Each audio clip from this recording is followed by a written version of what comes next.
Hello divine stars. ఈ రోజు ఎక్కడికి వెళ్తున్నామంటే సండే మార్కెట్ సనత్ నగర్ వెళ్తున్నాను అనమాట. ఎందుకు అంటారా?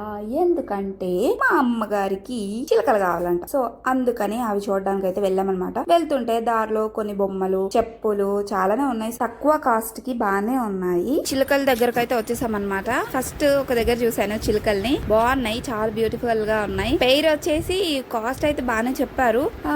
బేబీ అడిగితే తక్కువకి ఇవ్వచ్చేమో. ఇంకా డక్స్ ఉన్నాయి, చాలానే ఉన్నాయి. ఫస్ట్ అయితే ఒక దగ్గర చూసి ఇంకా అక్కడ ప్రైస్ నచ్చక ముందుకైతే వెళ్ళాం అనమాట. అలా ముందుకు వెళ్తుంటే లైన్ గా చిలుకల స్టోర్స్ అయితే కనిపించాయి. చాలా బాగున్నాయి చిలుకలు. ఫస్ట్ మా దగ్గర ఒక గ్రీన్ ప్యారెట్ ఉండేది, కానీ అది చనిపోయింది. ఇంకా అందుకు అప్పటి నుంచి ఏది కూడా కొనలేదు. బ్లూ ప్యారెట్స్ కూడా చాలా బాగున్నాయి. ఇంకా మమ్మీకి నేను ఏం చెప్పానంటే, నువ్వు ఇక్కడ ఎంత తిరిగినా అంతే ప్రైస్ వస్తుంది అని చెప్పి రిటర్న్ అయితే తీసుకెళ్లిపోయాను. సండే మార్నింగ్ వస్తే మాత్రం కంపల్సరీ తక్కువ కాస్ట్ కి దొరికే అవకాశాలు అయితే ఉన్నాయి. మీరు కూడా పెట్ లవర్స్ అయితే తప్పకుండా ఎర్రగడ్డకి వెళ్తే అక్కడ మంచి పెట్స్ అయితే దొరుకుతాయి. ఇంకెందుకు ఆలస్యం, ఇలాంటి వీడియోస్ కోసం జావి డివైన్ స్టార్స్ ని సబ్స్క్రైబ్ చేయండి. అంతవరకు బాయ్.